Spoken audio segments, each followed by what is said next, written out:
Good afternoon. We're going to talk about today the Winform Profitmaker and how it all works. It's brought to you by www.horseracinaustralia.info.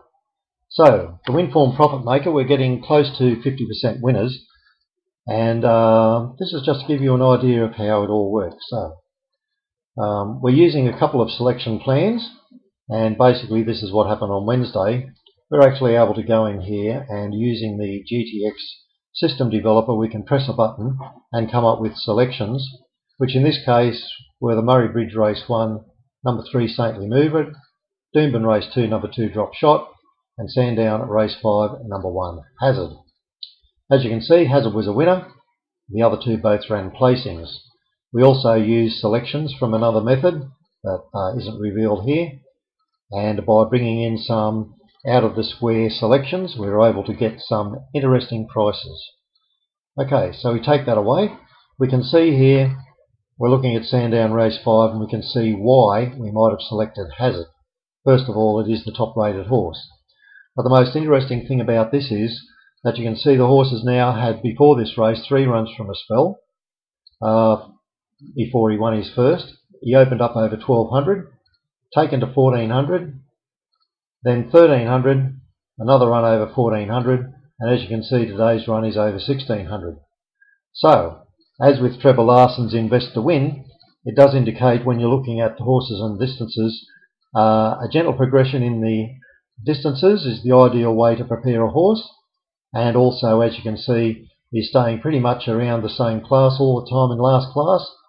If you look at a minus 7.5, which is a class value you only get on the GTX program, and an assessment of this class today was a minus 10, you can see there was a very good reason why we should back this horse. On top of that, you're looking at the Freedmans, and they are a top class trainer. Now, I won't go over the reasons why we didn't select the other two horses, but they both ran placings, and if they run placings, they're a failure in our Profitmaker series.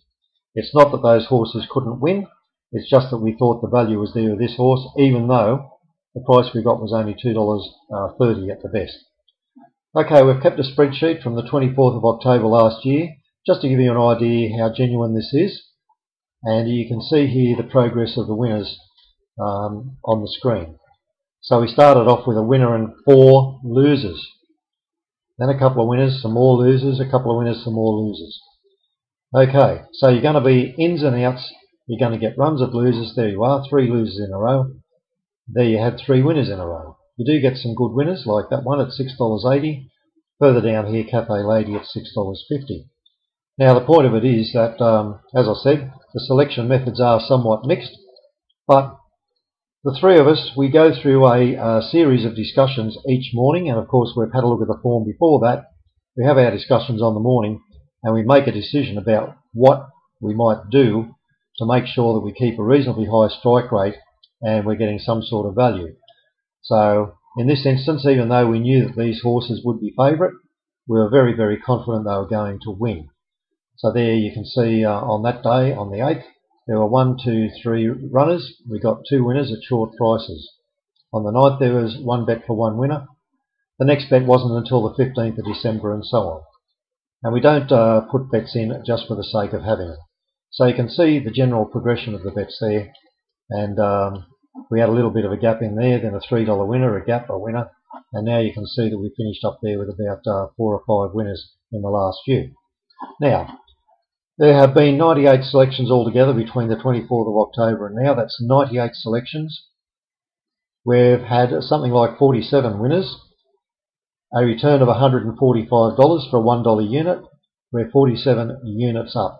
So you can see we keep these records every day to make sure everything is above board. Okay, we're not going to save that because that's a work in progress, but we make that list available so everybody can see it.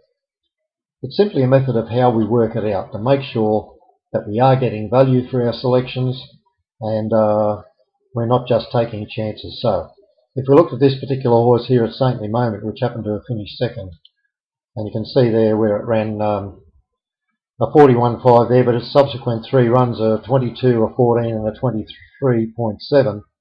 They are not great ratings figures over those distances, and that's why there was no chance taken with that horse. and we finally finished on, as I said, with the one bet out of the one bet and one winner.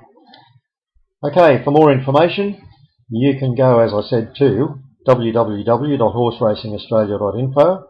Here's the important thing. This is the closing date for subscriptions is 31st of January. Whoop, I'll spell that correctly. And that's 2013. The subscription is for end of year, and it doesn't matter where you start. Cost is $5,000, and yes, here's the big thing, it is worth it. Why? We're getting a big strike rate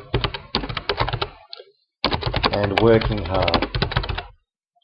And don't worry about the spelling. Look, there you go. I'll pop that in there, and I'll pop that in there. Whoops. Good luck for the weekend.